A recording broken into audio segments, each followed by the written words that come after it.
디모데전서 1장입니다. 디모데전서는 바울이 에베소에서 목회하고 있는 디모데에게 보내는 목회 서신이라고 알려져 있죠. 특히 1장은 교회에 관한 바울의 교훈이 아주 많이 내포되어 있기 때문에 자세하게 주석 내용을 통해서 다루도록 하겠습니다. 15장 1장 15절입니다. 밑보다 모든 사람이 받을 만한 이 말이여, 그리스도 예수께서 죄인을 구원하시려고 세상에 임하셨도다 하였도다. 죄인 중에 내가 괴순이라. 자, 먼저 밑보다는 단어부터 살펴보겠습니다. 앞절에서 우리 앞부분 보면요, 이제 과거에 바울이 해방자고 핍박자다, 포행자다, 자, 이런 말이 나옵니다. 예, 그래서 자신에게 임한 바로 주의 은혜에 대해서 앞부분에서 간증을 통해서 표현했습니다. 하나님의 은혜에 대한 간증이죠. 예, 그래서 지금부터는 이제 바로 15절, 16절 부분은 바로 이제 주의 긍휼에 바로 초점을 맞추어 또 간증을 하게 됩니다. 근데 여기서 잠깐 살펴볼 단어는 뭔가 하면요. 앞부분에서는 은혜에 대해서 바로 해방자요, 핍박자요, 포행자였다. 자신의 과거에 대해서 바로 은혜에 대한 간증이라 그랬고, 여기서는 바로 이제 긍휼에 대한 초점이 맞춰진 간증이다.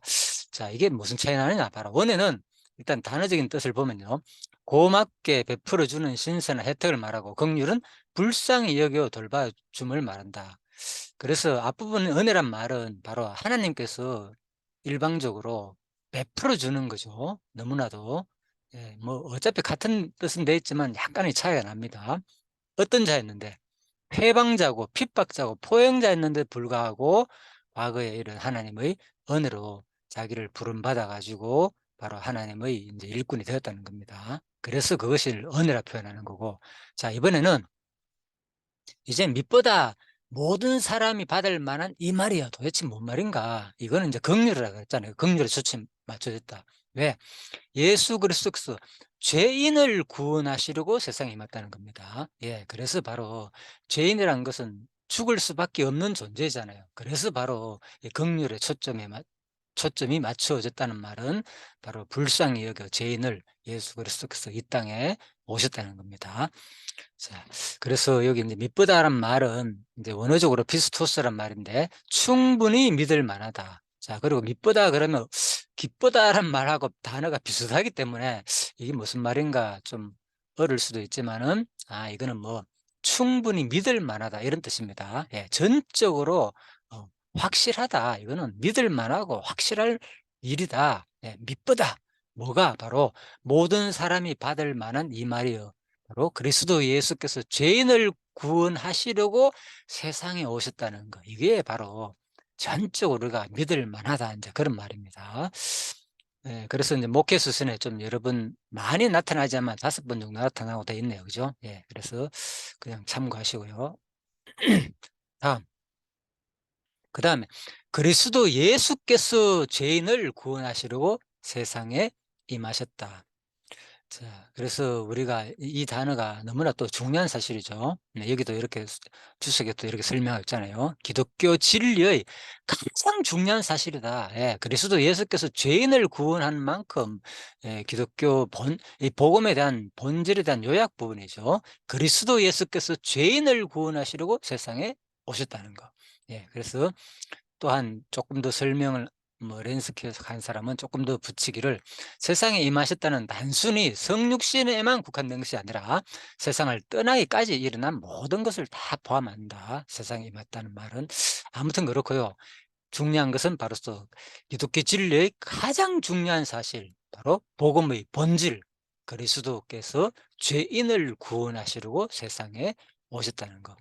예, 그래서 이게 너무나도 그런데 이 당시에 이런 말들 하는 것은 이제 공식적인 이제 신앙 고백 문구였다는 거죠. 이런 서신이나 사람들이 모였을 때. 자, 참고하시고요. 이것은 그리스도교의 가장 근본적인 진리를 함축적으로 제시한 것으로서, 특히 요한복음 3장 16절 17절에 나오잖아요. 하나님이 세상을 이처럼 사랑하사 독생자를 주셨으니, 예, 글자 하나 빠졌네, 숫자가. 예, 세상을 이처럼 사랑했다는 겁니다. 예, 그래서 독생자를 주셨다.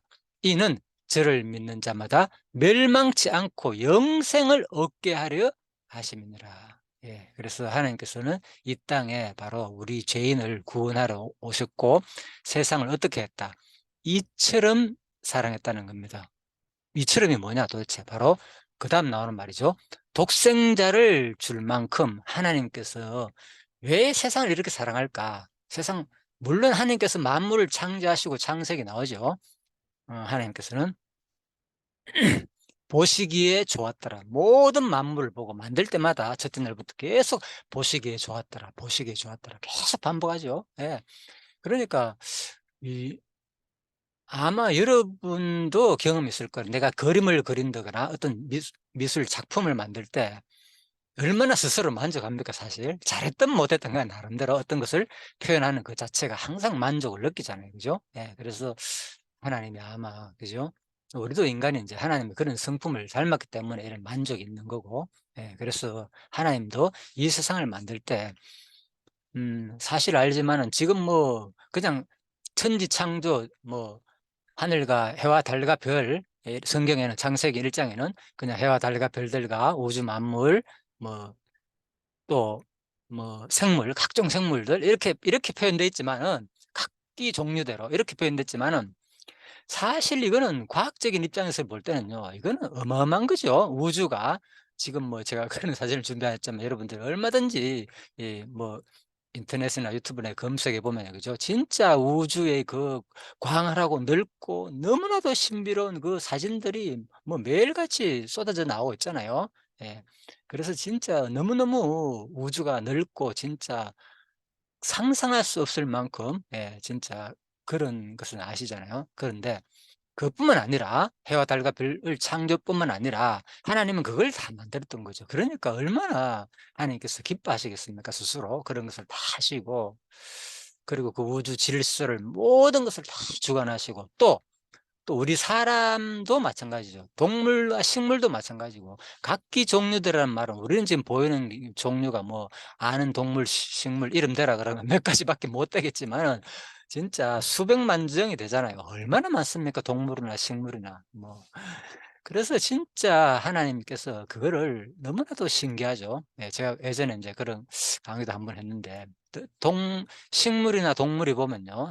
식물이 얼마나 그죠? 사람을 마치 예를 들면 진짜 이 붉은 입술, 사람 아주 아름다운 도톰한 입술은 아주 성적으로 매력적으로 보이잖아요. 그죠? 뭐 특히 여자들 입술을 그러한 입술을 아주 닮은 꽃이 있더라고요. 너무나 신기하더라고요. 꽃이 아니라 그 이파리처럼 됐던데 야 그래서 완전 사람같이 생겼어요 그냥. 사람 입술이 보니까 그게. 그래서 이미 그 식물에서 그런 형상을 다 만들어 놓고 또 거기서 식물을 먼저 만들었잖아요. 또 동물도 거기에 하나님께서 똑같이 그죠 적용해 가지고 동물도 형상을 만들고 예 그리고 또 동물을 다 만들어 놓고 마지막에 사람 만들잖아요, 여섯째 날. 동물도 보면 눈과 코와 입 뭐 특히 원숭이 뭐 침팬지랑 뭐 보면 사람하고 너무 닮았잖아요. 예를 들면 아니 뭐 그런 동물뿐만 아니라도 어떤 예를 들면 짐승도 예 어떤 눈이라든지 특히 눈 같은 경우에는 진짜 닮았잖아요. 뭐 사람 눈이나 송아지 눈이나 뭐 염소 아무튼 뭐 여러 가지 강아지 눈이나 얼마나 사람같이 생긴 눈이 많습니까? 구분 안 될 정도로 눈만 딱 보면 그죠? 사람보다 더 이쁘기도 하고 그래서 이미 하나님께서는 자기가 이 사람 만들기 전에 다 자기 능력을 그죠? 세상에다가 다 이렇게 다 발휘한 거예요. 한마디로 자기 능력을 계시한 거예요. 전능성을. 그러고 난 다음에 마지막에 최종적으로 인간을 만든다는 거죠. 그러니까 마지막 작품이니까 하나님께서 가장 멋있고 아름답고 그죠? 보시기에 좋을 수밖에 없죠. 그래서 바로 마지막 인간을 만들고 난 다음에는 보시기에 심히 좋았더라. 이렇게 표현을 하게 된 겁니다. 자, 그래서 하나님은 바로 세상을 이처럼 사랑하사. 자, 이 단어 하나 제가 설명하기 위해서 여러 가지를 많이 설명드렸는데, 그래서 창세기를 이제 제대로 공부하면 이제 그렇게 풍부하겠죠. 세상을 이처럼 사랑하사. 그래서 바로 독생자를 주셨다는 거예요. 그냥 뭐, 하나님이 뭔 그렇게 우리를 이렇게 사랑해가 독생자를 주셨는가.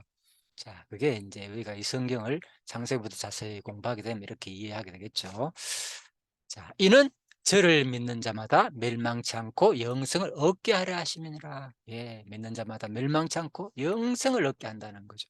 자, 그래서 뭐 이 구절에 대해서는 여러 가지 또 논란이 있습니다. 뭐 그러니까 어떤 만민구원서라든지, 그죠? 아니면 또 뭐 이걸 또 예정으로 작정해서 제한적인 구원으로 보는 사람도 있고, 또 만민구원서를 보기도 하고. 물론 이 드러나는 표현은 이제 모든 사람 누구든지 이 구원하는 만민구원설 쪽으로 좀 보이기도 하죠. 네, 그렇지만 성경에 이렇게 누구든지 이를 믿는 자마다, 그죠? 이렇게만 표현되지 않고, 그죠? 분명히 하나님께서, 또 예수께서 자기 백성을 택한 자를 창세전부터 미리 정하신, 그죠? 예, 뭐 이런 구절이 있기 때문에, 그러면 어떻게 정리하면 좋으냐? 그래서 우리는 성경을 그냥 두 가지를 동시에 받아들이면 됩니다. 이거 가지고 뭐 만민구원이다, 예정론이 아니다, 뭐 잘못됐다, 뭐 칼빈주의는 잘못됐다, 아니면 뭐 알미니안주의도 잘못됐다, 이렇게 갈 필요가 없는 게 뭔가면요, 제가 이 성경을 보니까 저도 예전에는 한쪽에 쏠렸습니다, 사실은. 양쪽 다 쏠려 봤는데 저는. 그러다가 지금은 알고 보니까 이게 다 틀린 부분이 아니구나. 왜? 성경 자체가 말해 주기 때문에. 그래서 거의 뭐 반반 갈렸잖아요. 예를 들면 정확한 수치는 모르겠지만 그래서 각자가 서로 옳다 그러는 거예요. 이게 보통 문제가 아니잖아요. 그러면은 뭐 칼빈주의가 맞든지 알미니안주의 맞든 둘 중에 하나는 틀렸다는 얘기가 돼 버리잖아요. 예? 이렇게 많은 사람들이 예수를 믿고 있는데 얼마나 참 이게 잘못됐습니까? 나중에 그래 되면 억울하기도 하고.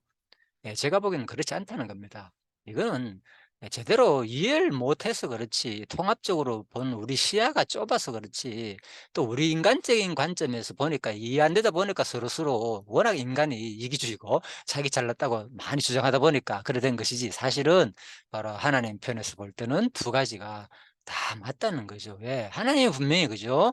예, 인간의 자유의지와 너희 행위에 따라가 심판하는 분으로 성경은 거의 다 대부분 그렇게 표현되어 있고, 그렇지만 또 하나님의 작정과 예정 섭리 가운데서 모든 것은 되어진다는 거, 하나님 절대 주권적인 그 사상이 분명히 같이 나와 있기 때문에 우리가 분명히 두 가지라, 우리 인간 편에서는 그 이해 안 되지만은 바로 하나님은 뭡니까? 바로 시간과 공간과 모든 우리의 그 형상을 다 초월하시는 분이기 때문에 바로 하나님 편에서는 작전 개념을 설명하시는 거고, 또 역사 섭리 가운데서는, 과정 속에서는 어떤 인간적인 진인, 동형, 동성론적인 표현으로 이제 신학적 용어를 사용하지요. 수많은 내용들이 그렇게 표현됐다는 거죠. 예, 하나님이 한탄하사 후회하사 이런 개념들. 그러니까 이제 작정적인 개념으로 이해해보면 그런 거 필요 없어. 뭔 하나님이 한탄하고 후회야. 그러니까 성경 자체를 부인하게 되는 거고, 그러니까 희석시키고 버려야 되는 거고. 예? 그래서 정확하게 그 내용을 어떻게 받아들일지가 정리가 안 되기 때문에 그 내용에 대해서 그냥 희석시키게 버려야 되는 거, 잘 안 받아들이게 된다는 거죠. 그죠? 우리가 뭐 찬양할 필요도 없다, 예를 들면. 왜? 하나님 스스로 자충조하시는 분이기 때문에, 신적 개념으로 보면 맞잖아요. 그 말 틀린 말 아니기 때문에. 그래서 이 신학을 제대로 안 배우면은 너무나도 한쪽에 쏠린다는 거죠. 예. 그래서 모든 것은 우리가 정확하게 세상을 이처럼 사랑한 거 맞고 독생자를 주셨다는 겁니다. 그래서 저를 믿는 자마다, 이 과정 속에 이제 믿는 자마다, 주어가 뭡니까? 인간이잖아. 믿는 자마다 뭐 멸망치 않고 영생을 얻게 한다는 겁니다. 이걸 가지고 작전 개념으로 설명하면 이런 말들이 필요가 없는 거죠. 다 뜯어 고쳐야 되는 거죠.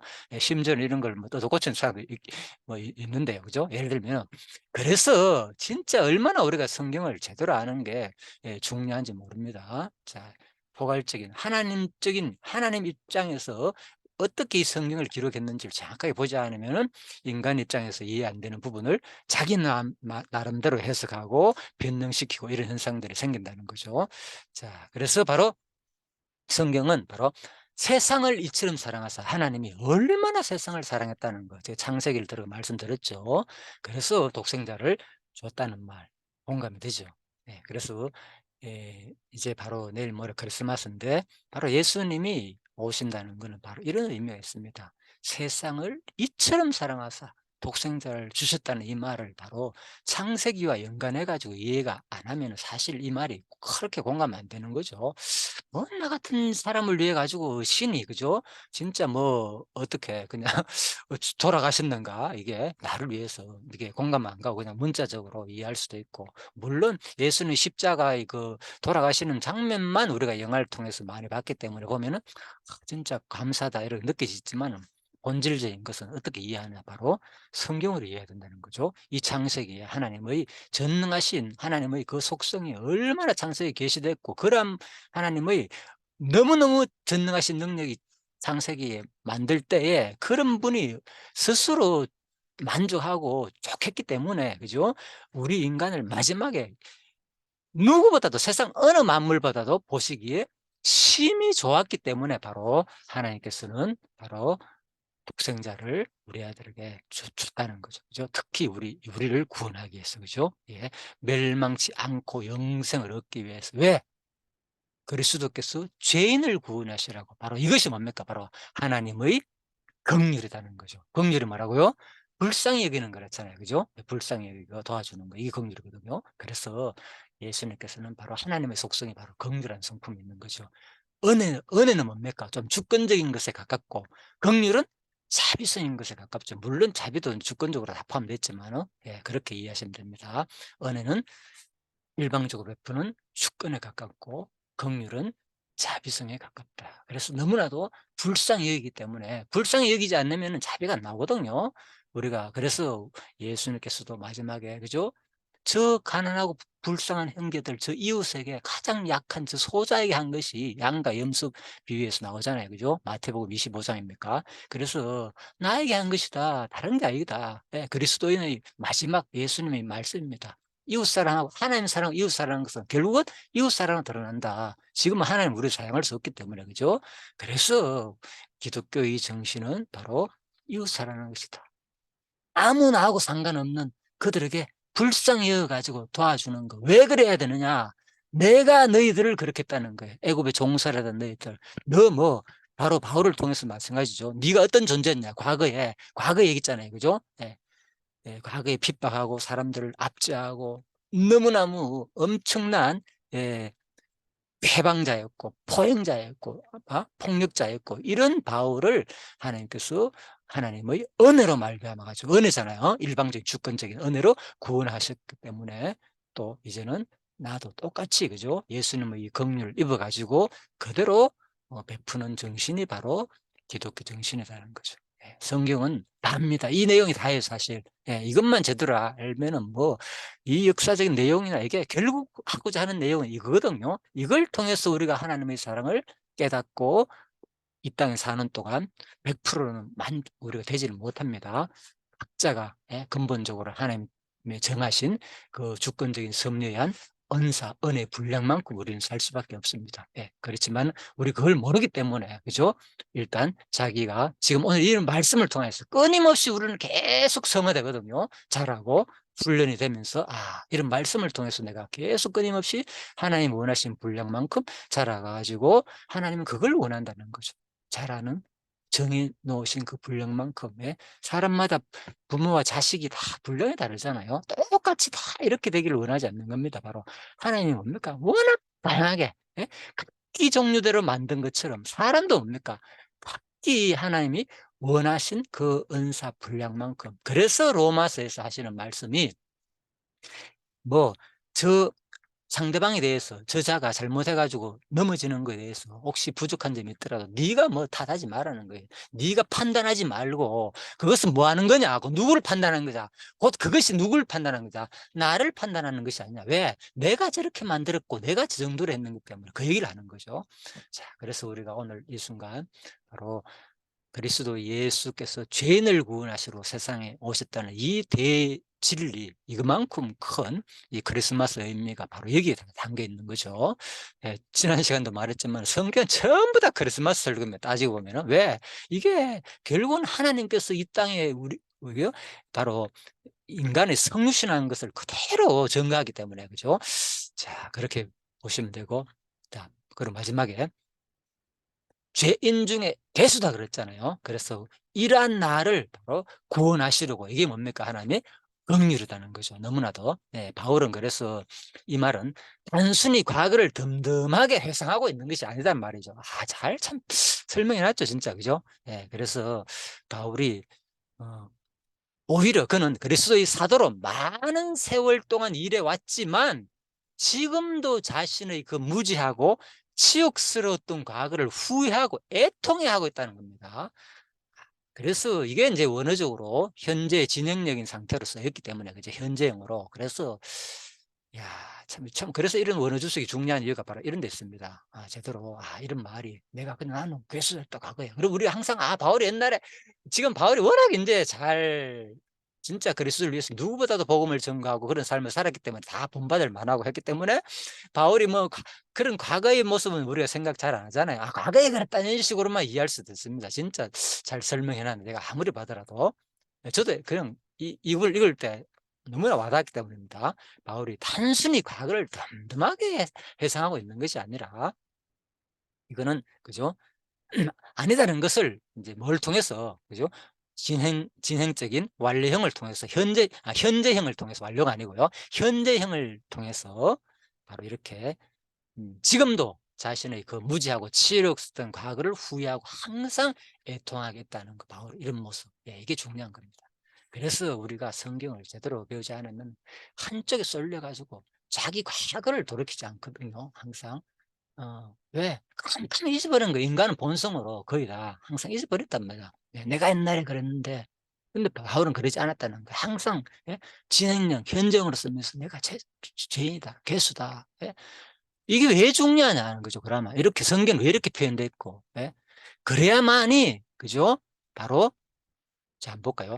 죄인 중에 내가 괴수였다가 아니라, 맞죠? 과거형이 아니라 여전히 죄인 중에 내가 괴수이다라는 바울의 이 고백은 자기 인식이 얼마나 깊은 겸손에 기초하고 있다는 것을 단적으로 보여주는 거다. 이 겸손 자체가, 그죠? 그냥 뭐 말로 표현한 게 아니라 사실을 그대로 받아들이는 겁니다. 이 겸손한 말은 바울에게 실제로 그렇다는 겁니다. 바울에게 있어 바로 이와 같은 자신의 죄인됨에 대한 철저한 인식은 하나님의 구원의 은혜에 대한 주체하기 어려운 큰 기쁨을 나타내는 근거가 된다는 거죠. 이게 중요한 겁니다. 이게 가장. 그래서 우리가 예전에 이제 어떤 믿음으로 우리가 구원을 얻었다는 거, 과거에 내가 그런데 여기에서 지적으로 끝나버리면은 더 이상 신앙이, 그죠? 진짜 머물게 되는 겁니다. 우물 안에 개구리처럼 바로 끊임없이 매 순간 우리는 하나님께서 그래서 우리를 육신의 소욕을 남겨둔 거예요. 그럴 때마다 왜? 모든 게 죄이기 때문에 우리 사실 우리 욕심, 육신으로 행동하는 건 다 죄다 그랬잖아요. 그죠? 성령의 소욕으로 행치 않는 건 다 죄이기 때문에 사실 우리가 사실 보시면 알잖아요. 뭐 음식을 먹을 때도 바로 욕심이 생기잖아요. 그냥.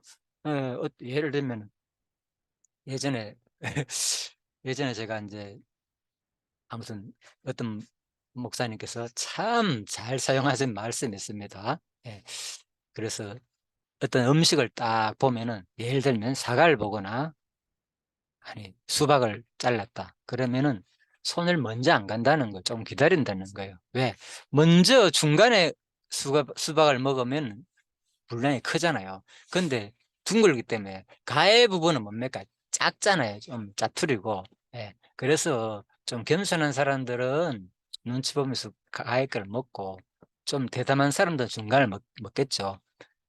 그래서 기다린다는 거예요. 왜? 사람들이 보통 중간을 잘 안 먹고 그래도 서로 같이 먹게 되면 좀 양보해 주는 거 하면서 바깥을 먹거든요. 그런데 사실은 자기는 양보해서 기다리는 게 아니라 상대방이 먹고 나면은 하나씩 뜯고 나면 중간 빼기는 그렇잖아요. 그러니까 나중에 중간을 먹고자 하는 그 심리가 인간한테는 있다는 거죠. 물론 뭐 다 그런 건 아니지만, 그죠? 그만큼 인간은 타락적이고 자기중심적이고 이 죄성으로 가득 찰 수밖에 없다는 겁니다. 사과가 여러 개 있으면 뭐부터 고릅니까? 잘 익은 거 보면 알잖아요. 어떤 게 맛있는 게 보이잖아요. 바로 그거부터 고르게 되잖아요. 먹게 되고, 그죠? 그래서 남을 배려한다는 게 이게 본능적으로 우리 인간 자체는, 그죠? 그만큼 힘들다는 겁니다.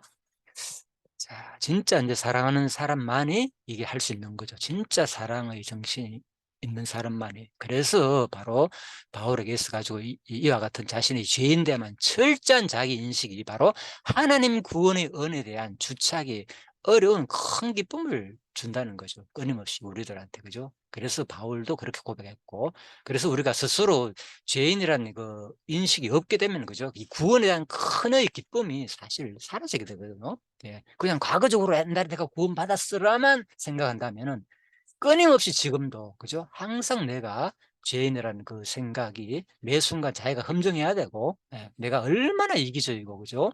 예, 그걸 또 실질적으로 예수님께서 말씀하셨잖아요. 마음만 품어도 이미 너는 죄를 지었다, 간음했다, 미움, 욕만 하더라도 어리석다고 어리석다고 자기가 잘나고 모르는 사람 보면 답답하잖아요. 나도 모르게 막 속어서 나오잖아요. 저것도 몰라. 어떻게 상식인데 이런 거 나오잖아요. 그건 뭡니까? 결단코 하늘나라에 들어가지 못한다 그러잖아요. 그것만 본다면. 그렇죠? 예. 그러니까 얼마나 우리가 진짜 매 순간, 예, 하늘나라 갈 수 없는 그런 존재임을 성경은 말하고 있다는 거죠. 예수님께서는.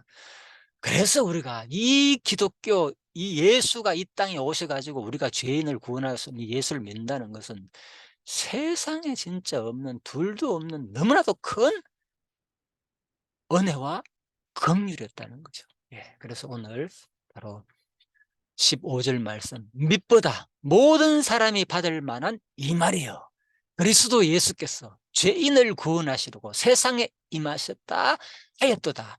죄인 중에 내가 대순이라 고백하면서 바울처럼 신앙생활을 끝까지 잘 유지하시면서 이 하나님을 영원토록 사는 동안 하나님만 오직 경외하며 찬양하면 여러분과 저가 되기를 간절히 바라면서 기도하고 마치겠습니다. 하나님 감사합니다.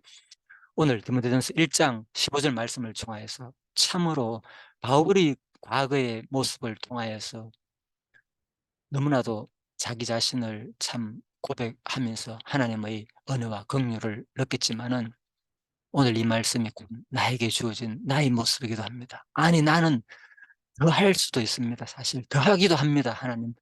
그래서 우리는 더욱더 죄 많은 곳에 은혜가 넘치다는 그 말을 다시 한 번 더 실감하게 됩니다. 매 순간 나의 모습을 철저하게 하나님 말씀에 비추어 가지고 내가 얼마나 죄인인가를 깨달을 때마다 참으로 하나님께 더 하나님을 위한 그 사랑으로 오히려 이어서 이제는 거기에 또 머물지 말게 하시고 그 사랑에 감동한 만큼 진짜 하나님을 사랑하는 것, 곧 이웃에게 나의 모든 삶을 베풀기를 간절히 원합니다.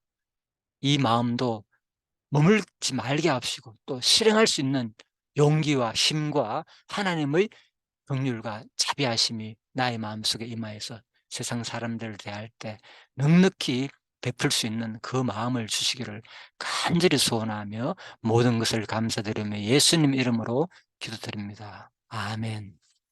예, 수고하셨습니다.